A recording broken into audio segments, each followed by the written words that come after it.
Fala galera, vamos acompanhar aí a turma do Equipe F trazendo as últimas informações do futebol e tudo sobre o caso Pedro no Flamengo, que pediu desculpa aos colegas. Vamos acompanhar aí as últimas informações. Mas uma crítica a quem vazou uma informação de que ele poderia ser negociado a um preço abaixo do que deveria, né? Meio que para se livrar, essa foi a sensação mesmo, e ele se sente desvalorizado, e eu acho que está certo nisso. Mas ele aponta o dedo para o Felipe Luiz, não desmentindo o que o Felipe Luiz falou, mas reclamando do tom.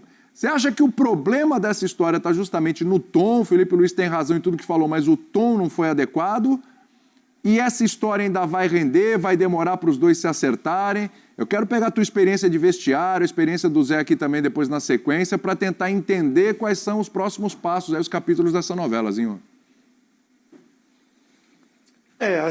Primeiro eu vou usar as palavras do Felipe Luiz para falar sobre os dois. Lamentável.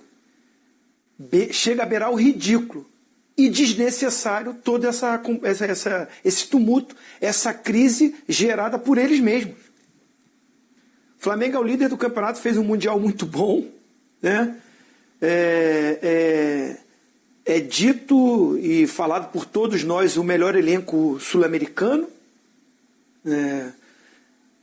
Torcida, né, vive um momento muito bom com o clube, mesmo não tendo conquistas, ou de repente não avançou no Mundial, houve um pouco de cobrança em cima do trabalho ou a maneira de escalar e de se comportar como o Bayern de Munique em cima do Felipe Luiz, houve a cobrança em cima do Pedro. É normal, a imprensa cobra, o torcedor cobra, que sempre quer mais de quem pode dar mais. E uma crítica minha vai ao departamento de futebol, ao diretor José Boto. Não veio para administrar tudo isso? Opa! O BAP, presidente do clube, ganha a eleição e diz que vai profissionalizar o clube, porque o clube estava com muito amador, e faz uma limpeza geral no clube, e traz o Boto como, aqui ó, toma aqui a chave do CT de treinamento, do futebol do Flamengo, e vamos lá, gestão profissional. Eu estou vendo muitos elogios ao comportamento do Felipe Luiz, como que se isso fosse profissionalismo, isso é uma gestão profissional, você desvalorizar a sua mercadoria, você ir numa entrevista coletiva e expor aquilo que aconteceu internamente. Não houve nenhum conflito do Pedro com o Felipe Luiz num jogo, numa substituição, uma coisa clara para o torcedor e para a imprensa, que merecia-se uma resposta. Não houve. Tem muito disse-me disse, tem muito X9, tem muito vazamento, mas explícito que ficou para todo mundo. Olha que discussão do Pedro com o Felipe Luiz. Como aconteceu do Felipe Luiz com o Gabigol. Vocês lembram? Foi. Aquele bate-boca durante um jogo? Ali foi em campo. Aí você tem que vir a público. Olha, aconteceu isso, nosso bate-boca foi isso. E não foi isso que aconteceu. O Felipe Luiz passou o pano na coletiva. Não, essa coisa que a gente vai resolver internamente e tal. E por que com o Pedro foi um comportamento diferente? Por quê? Se foi uma coisa ali. Por quê? Porque a torcida estava cobrando porque não colocou o Pedro? Porque a imprensa estava reclamando? Porque amadorismo de vazar WhatsApp de conversa que vai vender? Então, isso tudo começa com uma gestão inicial do Boto e do BAP ruim. Que não... A função deles é essa, o William. A função deles é administrar os problemas e não deixar vazar. E não deixar isso tomar conta de uma atmosfera que estava ótima, não tinha problema nenhum no Flamengo. Qual o problema que tem? O Pedro ficou 9 meses. Era para ficar 9 meses. LCA, ligamento cruzado. Zé Elias foi atleta, sabe o que eu estou falando. Não é fácil não uma recuperação. Antecipou-se a volta do Pedro. De repente ele errou também, de querer voltar. Você vê que ele volta sem ritmo, buscando espaço, ganhando minutagem, tudo normal, tudo como tem que ser feito, um planejamento. Aí sente um pouco, volta, fica no departamento médico. O cara tá ganhando o ritmo, por isso não tava jogando. Aí chega num certo momento, não entra, o cara tá errado, aí o Pedro tá errado. Né, bicudo, mas a gente viveu isso dentro de vestiário, dentro de clube. Eu quantas vezes fui substituído, fiquei bravo com o treinador, reclamei, fiz bico. E eu tô vendo um montão de ex-companheiros, comentaristas, que estão criticando o Pedro. Parece que eles nunca fizeram isso. Nunca ficaram chateados quando o treinador tirou, quando o treinador no treino escolheu um treino, não colocou ele. Gente, muito normal dentro do futebol. Administrar um clube ali, um elenco de 30 jogadores, é assim mesmo. O treinador tem que ter essa habilidade. A não ser que o cara... Aí tem que falar, ó, o cara me xingou, se negou a treinar, faltou o treino, abandonou. Foi uma atitude dessa? Que não estava treinando bem, estava num ritmo baixo. Pô, peraí, gente. Isso não cabe você chegar numa coletiva e detonar um cara que estava há pouco tempo na seleção brasileira. Se é para falar, se vai na coletiva e detonar como detonou, fala o que aconteceu.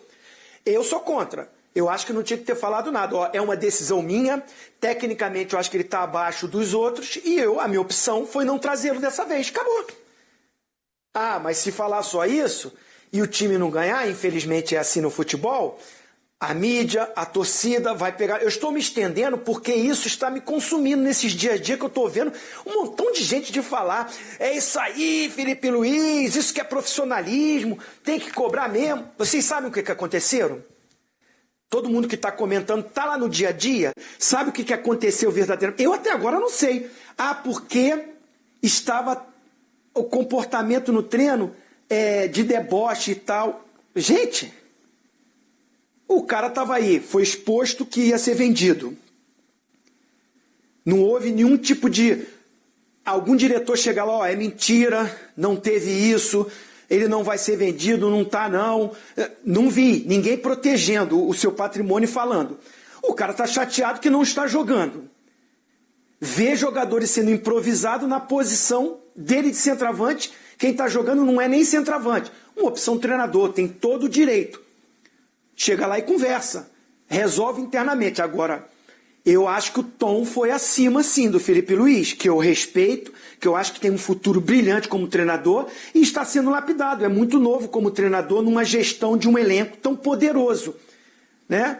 Eu acho que até o tom de voz dele deu para perceber que ele ficou um pouco nervoso e foi aumentando o tom, né? E não era nem a função do Felipe Luiz fazer isso. Ele tem que se preocupar em treinar o time, em organizar o time. Quem tem que lidar com esses problemas de indisciplina, se aconteceu, se não aconteceu, de comportamento, se está rendendo, não está rendendo, ele passa para o seu diretor e o diretor vai cobrar dele. Eu fui diretor de futebol e fiquei... não era o Dorival Júnior e o Joel Santana que foi brigar com o Ronaldinho Gaúcho, que foi falar com o Adriano. Eu era o diretor de futebol, eu que sentei com eles para conversar olho no olho. Você até tem que blindar o treinador. Porque agora, olha a situação que ficou. Então... Não bota o Pedro, porque tá todo mundo achando assim, o Pedro não tá treinando, o Pedro não quer nada. O Pedro tá de mimimi. O Pedro tá fazendo tá com má vontade. Legal. Aí o time não ganha, aí a torcida vai começar, não vai... Mas assim, não vai ter uma chance? Aí vai achar que é birra. Olha a situação dos dois agora. Aí vai achar que é birra. E dos dois agora, porque o Pedro aí... o Pedro, pela declaração dele, ele fala o seguinte, eu me reuni com meus companheiros. Olha, gente, eu estava assim, treinando abaixo, tô triste, tô chateado, tô me sentindo desvalorizado. Há pouco tempo eu estava na seleção, várias propostas vieram, eu mesmo quis ficar aqui no Flamengo, não quis sair, quis continuar. O cara que competia comigo foi embora, agora que, infelizmente tive uma coisa, agora que eu melhorei, que eu... não tô jogando, quem não fica chateado? Tava chateado, meu treinamento da semana foi baixo sim, meu comportamento, peço desculpa aqui e tudo, mas assim, não tenho problema com vocês e tudo, e direcionou pra fala do Felipe Luiz, porque, Zinho, que o tom foi acima. Zinho, eu nunca vi. Vanderlei, desculpa. Eu também não. Vanderlei Luxemburgo, Filipão, eu nunca vi um treinador chegar e detonar um jogador do time dele como foi detonado, Pedro. Ontem eu ainda falei no Linha de Passe, até passar para o Zé também, ontem eu ainda falei no Linha de Passe o seguinte, eu já vi treinador dar indireta em coletiva, ser um pouquinho mais direto, mas, dar uma cutucadinha, mandar um recado, e aí a gente fala assim, olha, pô, acho que isso aí não vai pegar bem, né? Pô, o cara tá mandando um recado, pode criar problema no elenco e tal, etc. Da forma como foi, eu não lembro. Eu não lembro. O Zinho também não lembra. Aí. Eu vou te perguntar. Não. Eu também não lembro. Já vi, de repente, Mourinho fazer coisa parecida e tal, mas eu não lembro aqui no futebol brasileiro alguém fazer alguma coisa desse nível, tá? Aí, eu pergunto o seguinte pra você, Zé. Tem aquela história, né? O vaso tá lá, o vaso quebrou, mas eu gostava tanto do vaso, tão bacana, não vou arrumar outro igual, vou colar. Aí você junta os caquinhos lá. Só que toda hora que você vê as rupturas ali. Você vê que tá meio quebrado. Você lembra. Uma situação dessa, ela se resolve mesmo, resolve pratos limpos, ok, Felipe Luiz, Pedro e tal, e acabou e tá tudo bem, tudo certo, segue o jogo? Ou vai sempre ficar um rescaldo disso? E mais, a minha impressão quando o Felipe Luiz fez a declaração dele é tipo, conversou com o elenco, certo? Tá tudo fechado com o elenco. E não conversou com o Pedro. Exatamente. Sim. Vamos lá. Boa noite, né? Boa noite, boa tarde. Boa noite. Boa tarde. Boa tarde? Hoje começou mais cedo, Boa tarde, William. Boa tarde, vovozinho. É assim, primeiro, eu acho que tem algumas coisas. O Zinho pontou uma coisa que eu ia tocar no assunto. Cadê o Boto? Para dar a explicação que... aqui, a primeira entrevista dele falou que não ia acabar com os X9. Mas não foi ele que estava trocando mensagem com o repórter? E aí o repórter não tem nada a ver. Repórter não tem culpa de nada. Essa é a conversa, né? Repórter não tem culpa de nada. Essa história não está confirmada, mas... não, mas o Mauro... E aí o Mauro mostrou. Não, o Mauro mostrou, isso é verdade. Tudo, tal, a conversa que teve a hombridade nesse aspecto de mostrar a realidade. Olha, tá aqui. Cadê? Ninguém falou mais nada? Cadê o senhor Bap? O senhor Bap não, que o Boto para virar público e dar uma satisfação. Se não era para falar com a imprensa, por que ele está falando? O Zinho tocou num assunto que é fato. O BAP fez assim, ó, toma, Boto e Felipe Luiz. E eu sei, através, né, que os dois é que comandam ali o vestiário e o futebol. Cadê o senhor Boto? Todo dia para ver os treinamentos, para entender o que está acontecendo e conversar com o Felipe. E mostrar, ou conversar com o Pedro. No Mundial, durante o Mundial, eu falei, volto a falar aqui de novo, o Felipe tem que ter uma conversa com o Pedro para explicar para o Pedro, Pedro, eu quero que você faça isso, eu quero que você faça aquilo, eu quero que você faça isso. Eu quero um time mais intenso, você tem que se dedicar, você tem que correr mais, você tem que pressionar, eu quero que você faça isso. Eu falei durante o Mundial, porque o Pedro estava no banco. Sim. Né? E volto a falar, me parece que o Felipe Luiz não teve essa conversa. Me parece que os auxiliares do Felipe Luiz e as pessoas que fazem a gestão do futebol não perceberam que o Pedro estava chateado. Mas está passando a mão no Pedro? Não, primeiro eu vou falar da comissão. A comissão técnica é grande, tem várias pessoas lá, O que vocês estavam fazendo que vocês não perceberam? Que o atleta está caindo de rendimento, cabisbaixo, está fazendo deboche. Chama no canto, isso chama-se gestão. Chama no canto e fala, e aí Pedro, tem algum problema? O que está acontecendo? Se o próprio Felipe assumiu na entrevista que ele tem problemas particulares com a diretoria. Então, Felipe, vem cá. Pedro, qual é o teu problema? O que está te chateando? O que está te deixando assim? Primeiro porque o Felipe conhece o Pedro como ser humano. Porque jogou junto com o Felipe, claro. Né? O Pedro jogaram juntos. Então, assim, tinha que ter esse feeling. Né? Eu sou treinador, mas antes de você ser treinador, você tinha que ter essa sensibilidade porque você conhece o jogador. Né? Então, Pedro, qual é o problema? O que está acontecendo? Vem cá, vamos sentar, conversar. Eu vou expor as minhas ideias. De reais. O Wesley já acertou o salário e os termos para um contrato de 5 anos com a Roma. Há algumas semanas, os italianos sondaram a situação do lateral de 21 anos e intensificaram as conversas.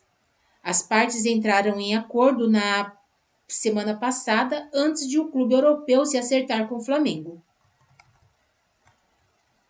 O lateral foi um pedido especial do técnico Gian Piero Gasperini, que faz pressão para ter o jogador. Ele era o comandante da Atalanta, que tentou a contratação de Wesley no ano passado. O treinador é um admirador do jovem formado pelo Flamengo. Até o momento, o Wesley disputou 134 jogos pelo Flamengo, 74 vitórias, 30 empates e 30 derrotas. O jogador marcou 3 gols com a camisa rubro-negra e conquistou o Libertadores 2022, Copa do Brasil 2022 e 2024 Supercopa do Brasil 2025 e Carioca 2024 e 2025. O Flamengo também tem em mãos uma proposta de empréstimo por Michael. Um clube da segunda divisão da Arábia Saudita procurou o clube carioca para contar com o jogador e oferece 2,5 milhões de dólares, 14 milhões de reais, por um contrato de 1 ano, com a opção de compra de mais 4 milhões de dólares. O formato do negócio ainda é discutido, com possibilidade da inclusão de metas que tornem a aquisição em definitivo pelos sauditas. Michael deixou a decisão nas mãos do Flamengo, que avalia os cenários possíveis. Michael atuou na Arábia Saudita por 4 anos e foi multicampeão com a camisa do Al Hilal. No retorno ao Flamengo, em meados de 2024, o atacante participou de 40 jogos, marcou 6 gols e deu 5 assistências, conquistando a Copa do Brasil, a Supercopa e o Carioca. A última partida como titular aconteceu no dia 28 de maio, pela Libertadores, quando foi substituído no intervalo da vitória sobre o Deportivo Táchira. Desde então, Michael foi utilizado no segundo tempo em 4 jogos e não saiu do banco diante de Bayern de Munique e São Paulo.